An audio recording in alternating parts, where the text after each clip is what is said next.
Hello बच्चों, good morning, good afternoon, good evening सभी को। आज पढ़ेंगे हम लोग क्लास 10th का चैप्टर नंबर 2 जो पॉलिनोमियल्स है, बहुपद है। आज इसी को पढ़ेंगे, आज इसको खत्म करने की कोशिश करेंगे। सबसे पहले इसका आप लोग परिचय बताते हैं। बहुपद होता क्या है? पॉलिनोमियल्स मतलब होता है बहुपद। बहुपद होता है तो समझेंगे कि बहुपद होता क्या है। तो बहुपद का परिभाषा, बहुपद का परिभाषा तो बहुपद का परिभाषा समझेंगे तो होता है चर और अचर। चर और अचर के संख्याओं को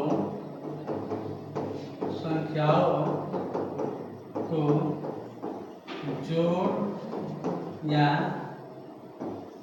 घटा कर लिख देते हैं, उसे बहुपद कहते हैं। उसे बहुपद कहते हैं। ये रहा परिभाषा चर और अचर। ठीक है, तो इसे एग्जाम्पल, इसका उदाहरण बताते हैं। उदाहरण इसका तो उदाहरण हो जाएगा, ठीक है, उदाहरण हो जाएगा। इसे लिख दिए 2x + 5। ये क्या है? बहुपद है। फिर लिख दिए आप 2x² + 3x + 5। ये भी क्या है? बहुपद है। ये सब बहुपद के प्रकार है, बहुपद है। ठीक है, और इसमें अगर हम यहाँ 2x + 5 लिखे, अगर यहाँ इक्वल 0 करते हैं, अगर इक्वल में 0 हो गया तो समीकरण हो जाएगा। क्या हो जाएगा? समीकरण हो जाएगा।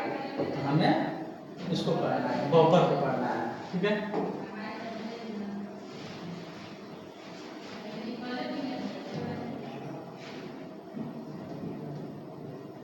अब समझेंगे बहुपद का प्रकार।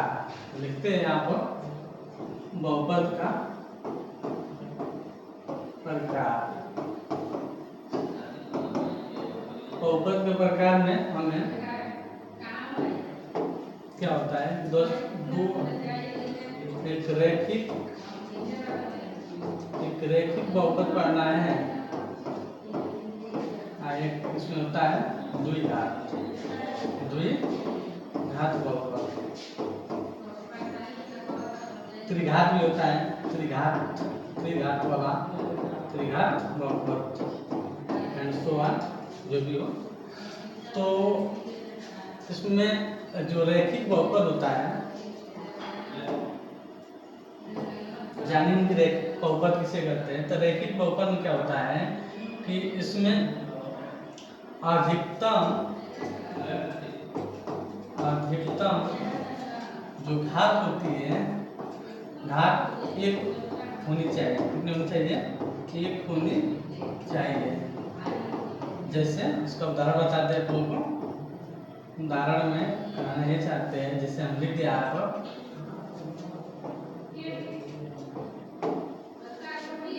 3x + 2 लिख दिए, 5x + 3 या 9x, सिर्फ ऐसे लिख दिया। तो इसमें अधिकतम घात जो पावर है, यानी कि जो चर संख्या है, चर अधिकतम घात 1 होनी चाहिए चर का। तो देखो यहाँ पर x है, x का पावर कितना है? 1 है। तो कुछ नहीं रहता है तो x 1 मानते हैं। तो यहाँ कितना है? 1 है। तो ये रैखिक बहुपद का उदाहरण है। ये रैखिक बहुपद का उदाहरण है। ठीक है, द्विघात में क्या हो जाएगा? इसमें अधिकतम घात, यानी कि लिख सकते हैं इसमें घातों की संख्या, इसमें घातों की संख्या 2 होनी चाहिए। कितनी? 2 होती है। ठीक है, इसमें घातों की संख्या 2 होती है। इसका उदाहरण बताते हैं। इसका उदाहरण, इसका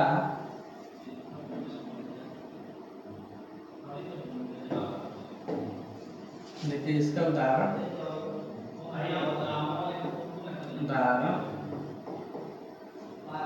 लिख दिया यहाँ पर 2x² प्लस 2x+3 ये रहा 2 घात का, यानी कि इसका कितना घात है 2 घात है। कितना घात है 2 घात है यहाँ पर। कितना घात है 2 घात है। तो ये हो गया 2 घात।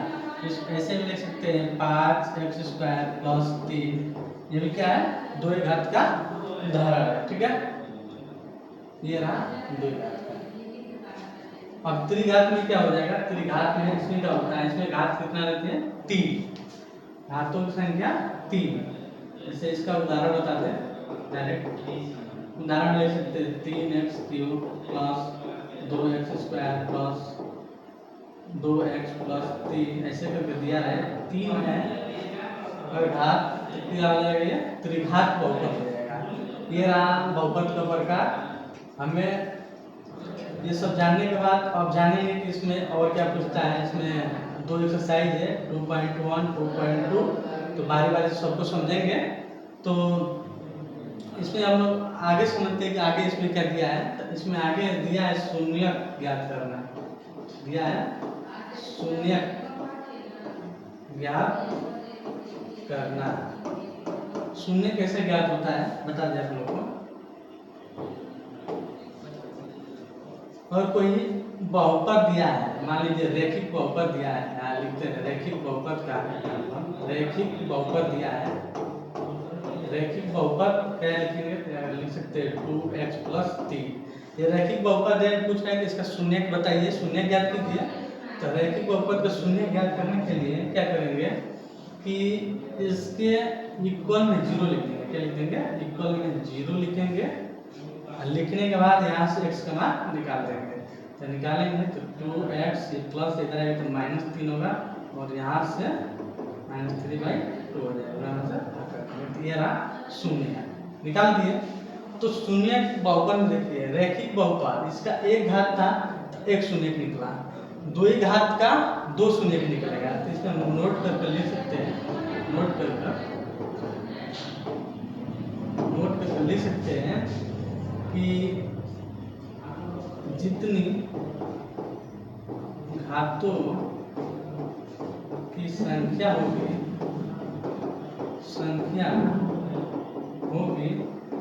उतनी शून्यक निकलेगी। ठीक है, इसमें 1 घात है यहाँ पर तो 1 शून्य निकला है। इसी तरह द्विघात बहुपद का शून्य कैसे निकालेंगे इसको बताते हैं आप लोग को। द्विघात बहुपद का, द्विघात बहुपद का शून्यक ज्ञात करना। ठीक है, द्विघात बहुपद का शून्य ज्ञात करना कैसे निकालते हैं, बुक में देखते हैं कैसे दिया सब। ठीक है,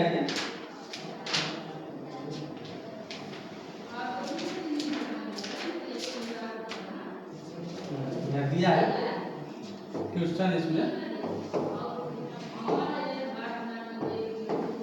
क्वेश्चन दिया है x² + 7x + 10। इसमें पूछ रहा है कि शून्य ज्ञात कीजिए, शून्य ज्ञात कीजिए, शून्य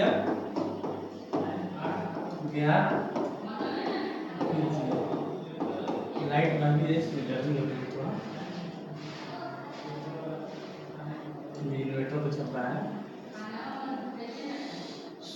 शून्य ज्ञात कीजिए दिया है। तो देखिए इसमें क्या होगा बताएं कि जितना घात होगा उतना शून्य निकलेगा। इसमें अगर ऐसे दिया है ऐसे कर तो इसका बहुपद दिया है तो इसका कितना शून्य निकलेगा, तो कोई बता देगा सर इसमें 2 घात अधिकतम है तो इसका कितना निकलेगा शून्य, 2 निकलेगा। तो निकलता कैसे है, तो इसका क्या करेंगे गुणनखंड निकालेंगे। गुणनखंड 9th में पढ़े होंगे आप लोग, 9th में सब पीछे दिया है पढ़े होंगे सब। तो निकलता कैसे है, तो सबसे पहले इसको लिखेंगे हम लोग, लिखने का तरीका जैसे लिखेंगे लिखेंगे इसको x square plus 7x plus 10। शून्य कभी भी ज्ञात करते हैं तो इसके इक्वल में 0 लिख देते हैं, ठीक है, 0 लिख दिए, ठीक है। ये काम में तो लास्ट में कर सकते हैं या तो आगे कर सकते हैं, ठीक है, यही रख देंगे।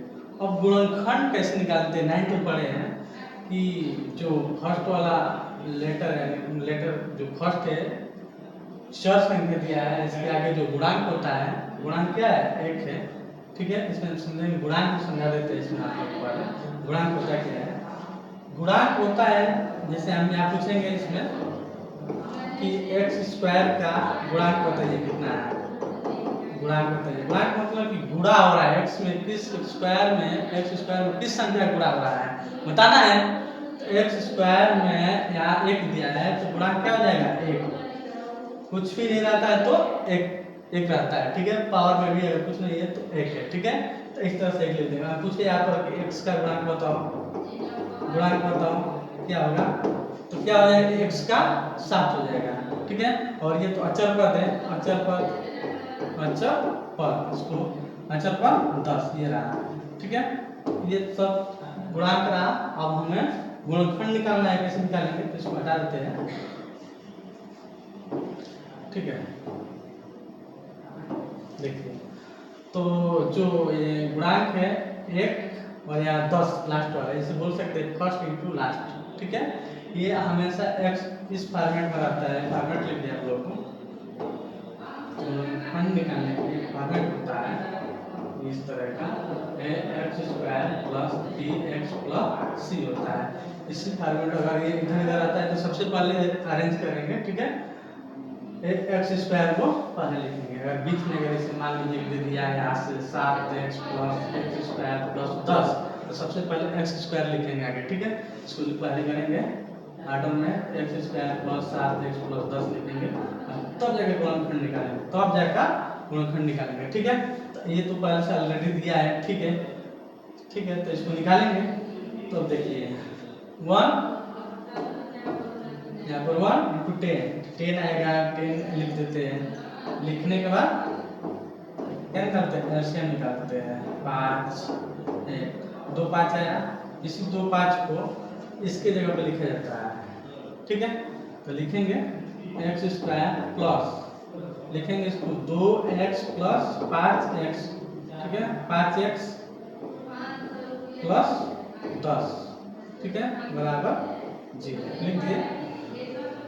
एक कंडीशन भी होती है कि ये जोड़ने पर 7 आना चाहिए और इसी अंक को गुणा कर दे तो 10 आना चाहिए, ठीक है। ये ना कि 4x प्लस 3x कैसे भी 7x ला दे, तो इस तरह से गुणनखंड नहीं निकलता है। इसमें 2 पर फिक्स होता है, जोड़ने पर 7 बीच वाला आना चाहिए और मल्टीप्लाई या गुणा करें तो कितना चाहिए, 10 आना चाहिए, 10 आना, तो 10 आ रहा है, 2 5 10, जोड़ने पर 7 ये अब हो गया। दूसरा प्रोसेस होता है गुणनखंड का कि इसमें और इसमें क्या करते हैं कि कॉमन लेते हैं, जोड़ा बनाकर कॉमन लेते हैं। तो इसमें कॉमन क्या है, तो कॉमन x है, इसमें भी x है, तो इसमें लिखेंगे x। दोनों में जो सम्मिलित होता है उसी में से छोटा को लेना ही कॉमन कहलाता है। दोनों में x स्क्वायर लगा, इसमें x है तो x को कॉमन ले लिए। कॉमन लेने के बाद x को x कटाएंगे तो एक बचेगा यहाँ पर x प्लस ये x कट जाएगा, यहाँ बचेगा 2 लिख दिए, बीच में प्लस लिखिए। अब इसमें दोनों में क्या माना, देखिए यहाँ पर x है, यहाँ पर x है ही नहीं, 5 है 10 है, तो सबसे छोटा 5 है, 5 से 5 कम 5 है, 5 दूनी 10 कट जाता है। तो यहाँ लिखेंगे 5 से 5 कट जाएगा, क्या बचेगा, x बचेगा, क्या बचेगा, x बचेगा, ठीक है, प्लस और ये 5 दूनी 10। दूसरा कंडीशन ये है x प्लस 2 यानी सेकेंड ब्रैकेट में तो सेम टू सेम जो यहाँ पर आ गया ब्रैकेट में, वही ब्रैकेट में यहाँ आना चाहिए। अगर आ रहा है तो सवाल आप सही कर रहे हैं। अगर मान लीजिए यार 3 4 यहाँ से भिन्न आ रहा है, दूसरा आ रहा है, तो समझिए कि आप गलत कर रहे हैं, ठीक है। तो ये सेम आ गया, जब सेम आता है तो अब इसको कॉमन लेंगे तो फिर x प्लस 5 बचेगा। तो इसलिए क्या करते हैं, सिंपल x प्लस 2 को एक ब्रैकेट में लिख दो एक जगह, ठीक है। और फिर ये बच रहा है x प्लस 5, तो इसको लिख दो x प्लस 5, ठीक है। इक्वल में 0 लगाओ, इक्वल में 0 लगाओ। इतना करने के बाद हम 9th में पढ़े हुए, ठीक है। अब देखिए शून्य निकालना है, तब क्या करेंगे कि अब लिखेंगे यहाँ पर x प्लस 2 इक्वल में जो 0 है यहाँ ला देंगे, ठीक है। ऐसे करेंगे, फिर इसको भी x प्लस 5 बराबर 0, और फिर यहाँ से x मान निकालेंगे, x बराबर प्लस 2 है तो इधर आएंगे तो माइनस 2 हो जाएगा, और यहाँ से x बराबर निकालेंगे तो माइनस 5 जाएगा, तो ये रहा शून्य। दो घात था, एक शून्य और ये शून्य, ठीक है। इसको अल्फा बीटा भी मान सकते हैं, ठीक है। अल्फा बीटा माना कि अल्फा और बीटा मान सकते हैं, शून्य का अल्फा बीटा, ठीक है। माना शून्य अल्फा इसको बोलते हैं, और इसको बीटा बोलते हैं, ऐसे भी बोल सकते हैं, ठीक है। अल्फा बीटा होता है, तो इस तरह से शून्य ज्ञात करते हैं। तो इसमें हम लोग शून्य निकाल दिए, तो अब इसमें का हम लोग कुछ पर्सनली 2.1 को पहले देखते हैं, इसमें सवाल किस टाइप का पूछा है। पर्सनली 2.1 में दिया है, पर्सनली 2.1 का सवाल बताते हैं।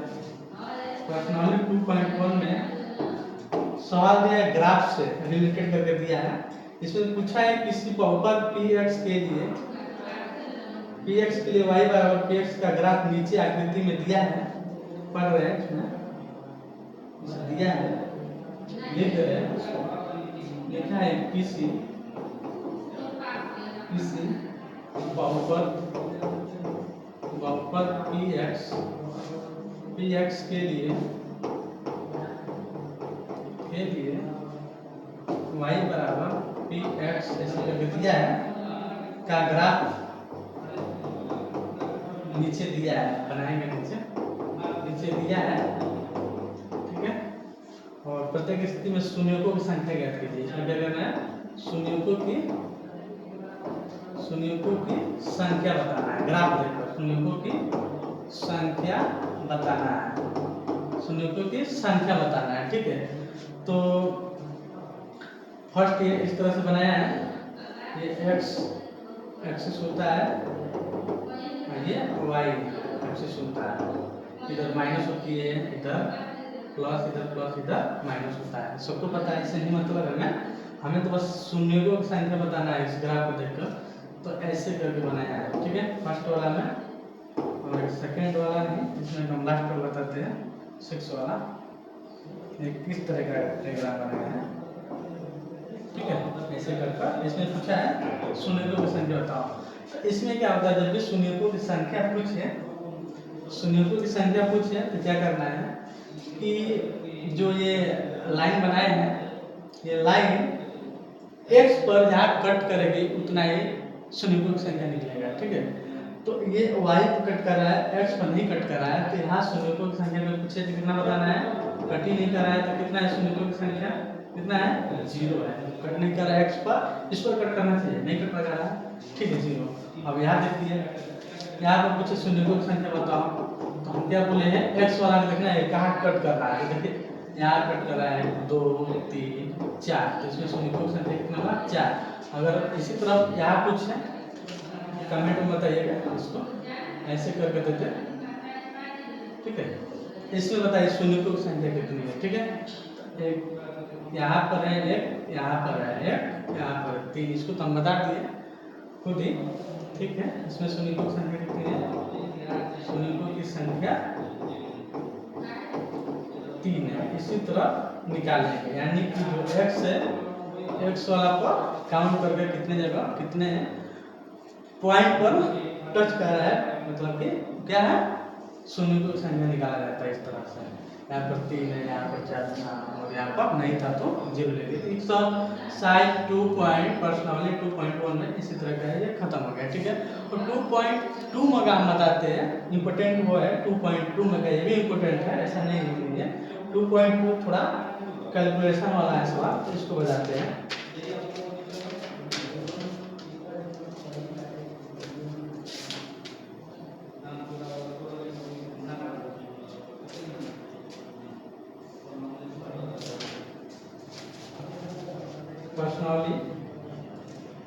पर्सनली बताते हैं, पर्सनली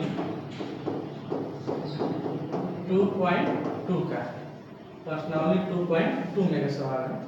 लिखा है पहला यहाँ पर कि निम्न द्विघात बहुपदों का शून्य ज्ञात है। लिखा है निम्न द्विघात घात बहुपद का शून्य ज्ञात कीजिए, शून्य ज्ञात कीजिए, लिखा है कीजिए, और लिखा है और शून्य को तथा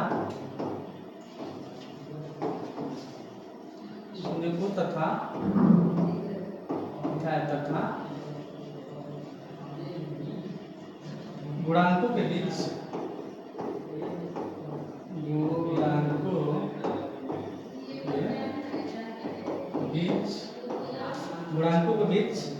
के संबंध की गुणांकों के बीच के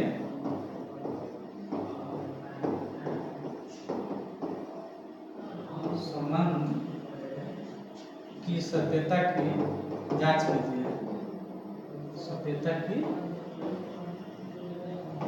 जांच कीजिए, ऐसे करके दिया है, सत्यता की जांच कीजिए, ऐसे करके दिया है। ठीक है, इसमें नाम निम्न दिया है, जिसमें पहला बनाते हैं,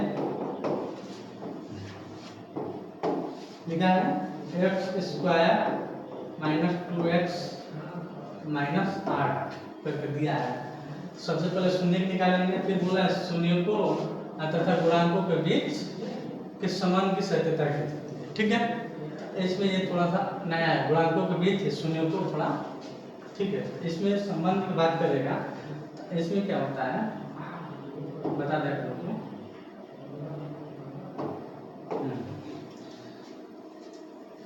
पूछेगा तो इसमें होता है शून्य को का योगफल, शून्यों का योगफल यानी कि अल्फा प्लस बीटा माने थे, शून्यों को अल्फा बीटा माने थे, क्या होता है तो ये होता है, इसको फॉर्मेट वाला होता है x², ये फॉर्मेट लिखने के बाद प्लस c होता है, तो क्या होता है इसमें माइनस b/a होता है, b यानी कि ये, ठीक है, इसको हम लिख सकते हैं ये भी माइनस x बटा में a यानी कि क्या है x², तो x² का गुणांक, x² का गुणांक ऐसे करके x का गुणांक लिखेंगे। ठीक है, x का गुणांक क्या है, x का गुणांक, ठीक है, ये होता है इक्वल में दोनों बात देखिए। ठीक है, अल्फा बीटा, और शून्यों का गुणनफल पूछे कैसे निकलता है, शून्यों का गुणनफल बताइए कैसे निकलता है गुणनफल, ये होता है c/a होता है, c ये c क्या है अचर पद है, क्या है अचर पद, बटा में a क्या है x² का गुणांक, x² का गुणांक होता है, यही होता है, बहुत इम्पोर्टेंट है, ये इम्पोर्टेंट है। शून्यों का एक फल पूछे कैसे निकलता है तो माइनस b/a शून्यों का गुणनफल जो इसमें यूज होगा इस सवाल में, जो कि जांच करने के लिए बोला है, संबंध में जांच कीजिए शून्यों को। तो सबसे पहले बोला है द्विघात बहुपद का शून्य, शून्य निकाल लेंगे जैसे अभी बताया गुणनफल के माध्यम से। ठीक है, तो इसको पहले शून्य निकालते हैं, लिखेंगे इसमें क्या होगा, क्या होता है 8 और 1, 8 के लॉसन निकालेंगे, कितना आएगा 2 4 2 2 आ गया। आप इसी में से बनाना है हमें ताकि -2x आ जाए। ठीक है, लिखेंगे x² -2x को क्या ले सकते हैं -2x को, तो लिखेंगे इसको -4x + 2x लिख सकते हैं, -4x + 2x -8 कितना हो गया। आप क्या करेंगे कॉमन लेंगे, और इन दोनों में सब इन दोनों में कर कॉमन लेंगे, तो इसमें x है इसमें x² है, यहाँ पर x होगा, यहाँ पर x -4 x कट जाएगा +2 लेंगे, लेने के बाद 2 से 2 कैंसिल, यहाँ x बचेगा -2 चौके 8 कर दिया। तो देखिए दोनों सेम आ गया, तो इसको एक बार लिख देंगे, ये कॉमन लेंगे, कॉमन होकर इस तरफ +2 बचा x +2 लिख देंगे। ठीक है, तो यहाँ से अब शून्य निकालेंगे, तो x - 4 बराबर 0, शून्य निकालेंगे क्या करेंगे बराबर में 0 लिखेंगे। ठीक है, x + 2 बराबर में 0, यहाँ से x बराबर 4 आ जाएगा और यहाँ से x बराबर -2 गया, तो शून्य हो गया। ठीक है, अब यही देखना है हमें कि दोनों इक्वल आ रहा है कि नहीं। ठीक है, शून्यकों का गुणनफल यानी कि ये अल्फा बीटा हो जाएगा। ठीक है, तो शून्यकों का पहले योगफल निकालते हैं, शून्यकों का योगफल निकालते हैं। तो शून्यकों का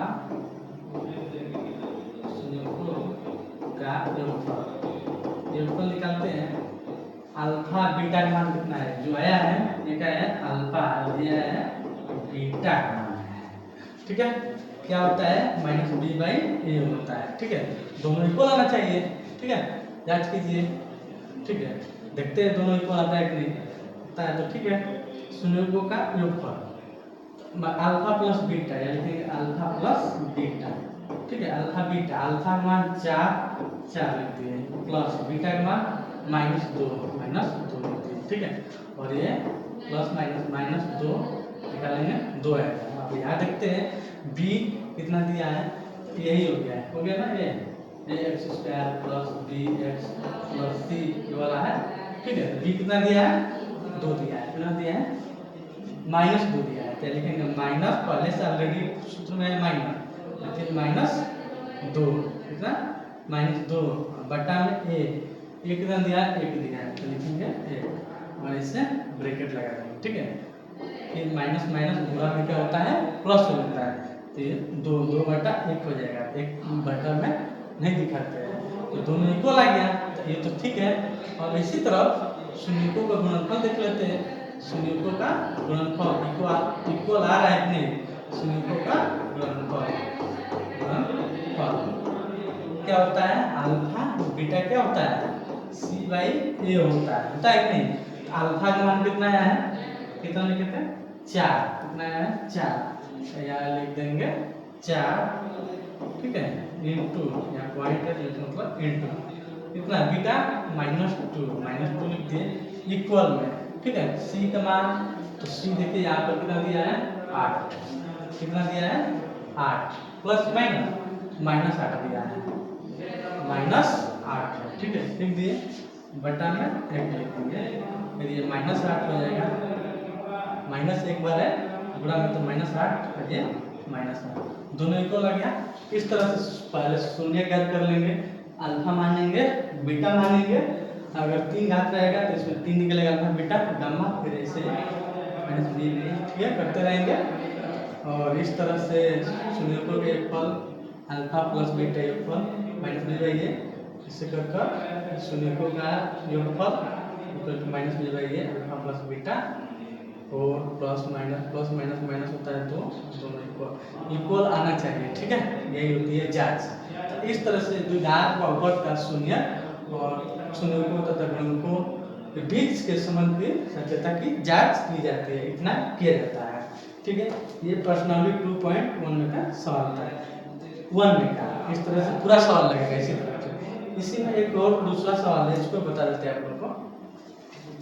दूसरा सवाल दिया इसी में, एक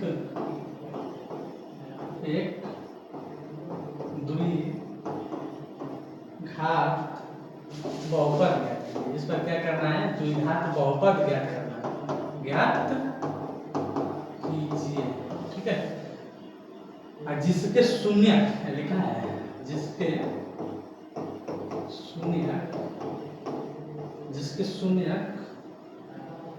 शून्यकों के योग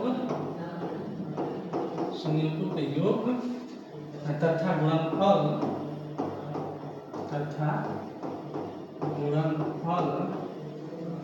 क्रमशः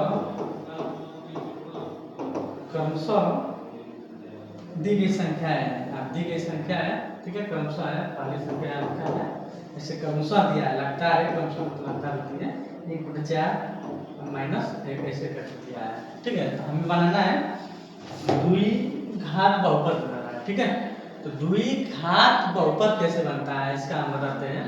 तो द्विघात बहुपद बनता है इस तरह से, यहाँ लिख देते हैं, द्विघात बनाने का, द्विघात बहुपद बनाने का, ठीक है, सूत्र बोल सकते हैं।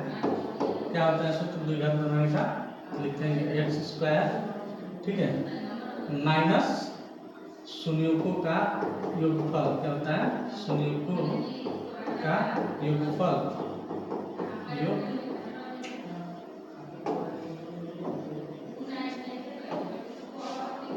योगफल ऐसे कर या एक्स लगा देंगे, प्लस क्या हो जाएगा शून्यों का गुणनफल, क्या हो जाएगा शून्यों का शून्यों का गुणनफल इक्वल 0, इस तरह का सूत्र बनाते हैं, ठीक है। और क्या करेंगे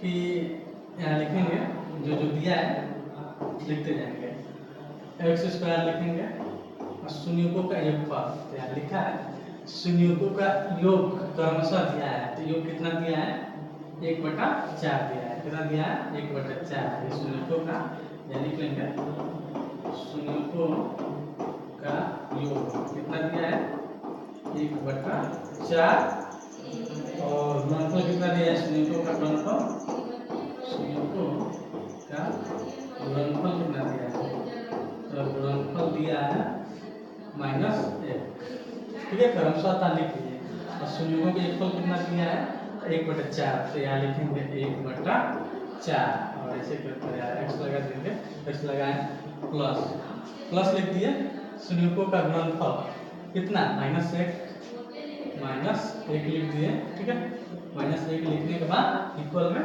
0 लिखेंगे, अब इसको हल कर देंगे, हल कैसे करेंगे, लिखेंगे एक्स स्क्वायर, ठीक है, ये क्या हो जाएगा बराबर तो x/4 प्लस माइनस बराबर -1, और इससे एलसीएम निकालेंगे ऐसे करके, ठीक है, एलसीएम निकालेंगे, इक्वल में लिखेंगे 0 है, कितने बार जाएगा 4 बार जाएगा, 4 से इसमें मल्टीप्लाई होगा, ये 1 बार जाएगा, ये कितने बार 4 बार जाएगा, लिख लेंगे, तो ये 4x² में गुणा करने पर -x - 4 इतना हो गया।